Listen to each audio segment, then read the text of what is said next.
Hi, everybody.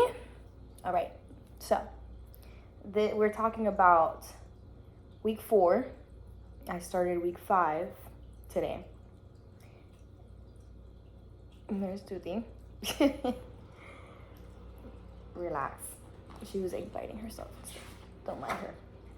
So, I think I left you guys off last week. It was me crying because I was writing a letter to myself at 80.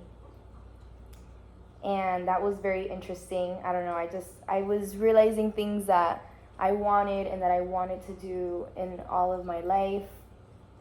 And I don't know, I got really sentimental because I also started to realize that I wasn't doing some of those things that I wanted to do for my life. So yeah.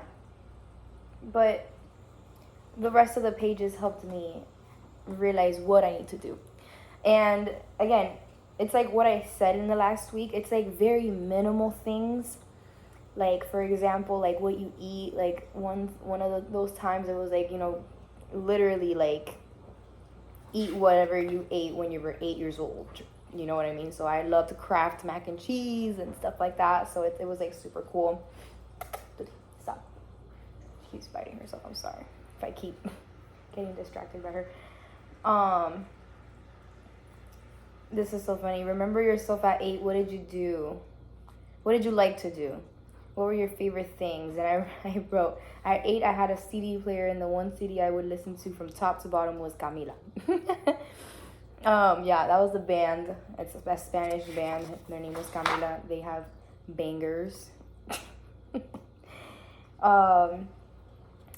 For example, look at this one. Look at your house. Is there any room that you can make into a secret private space for yourself? That was pretty cool. I actually don't.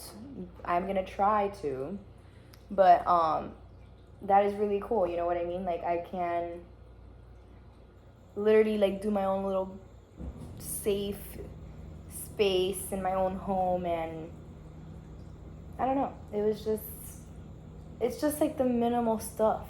That's what I enjoy about this book. It's not like, it doesn't go, I mean, at least it doesn't go so deep where it's like, I don't know. I feel like this week was very simple. So I'm trying to figure out like what I want to say, but it was just a very simple week. That's really like what I grasped from it.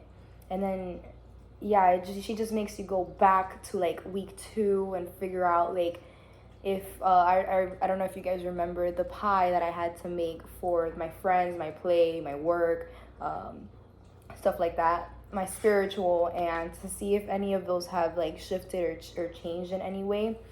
And it has, just a little bit. I definitely want to focus on a few more areas, but I am actually glad that this book made me want to change a few of those areas. So yeah, so that's another part.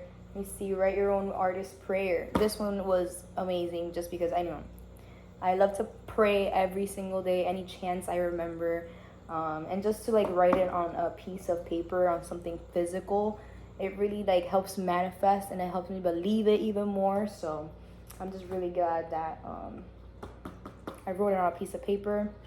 Plan a small vacation for yourself, and all I wrote was beach, beach, beach. I just want to be by the beach.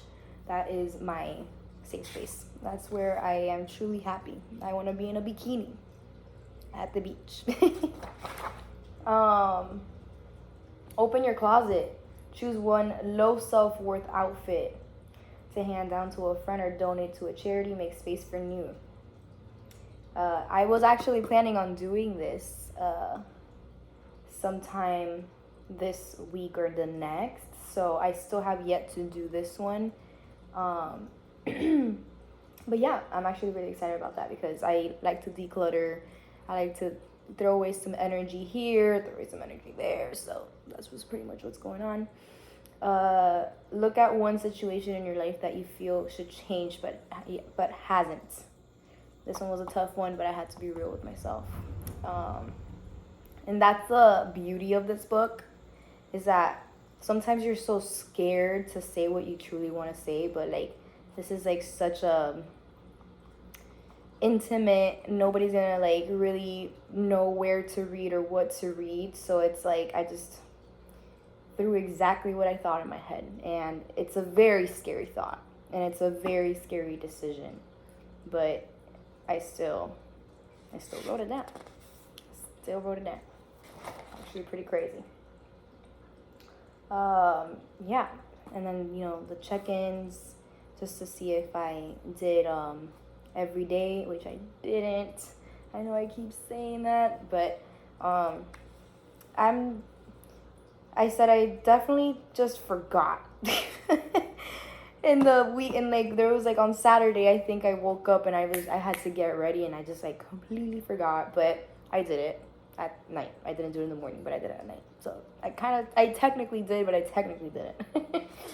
And yeah, like again, I feel like this past week was intentional, but in a way, but intentionally they wanted me to be as like, I don't know, like not so deep, if you know what I mean. You know what I mean? Like like they just wanted me to look at things in a very simple way, and that's exactly what happened. And we're coming into week 5. And this week is sorry guys. We're coming into week 5. And in this week it says recovering a sense of possibility. This week you are being asked to examine your payoffs and remaining stuck. You will explore how you curtail your own possibilities by placing limits on the good and you can receive. I am so sorry. I don't know why I can't read today. You will explore how you curtail your own possibilities by placing limits on the good you can receive. You will examine the cost of settling for appearing good instead of being authentic. You may find yourself thinking about radical changes, no longer ruling out your growth by making others the cause of your constriction. That's interesting. And yeah, I already started it today. It was a very interesting first question. I will get into that next week. So, not first question, but I guess first statement. But yeah, it's tough. It's like she asks you or she like makes very crazy statements, which that's life. You cannot be perfect. You can't just like want it. It's not. You can't just hear like the easy stuff. You know what I mean? So yeah, that's the Artist Way week 4, starting week 5. So let's see what this week has for us. Love y'all.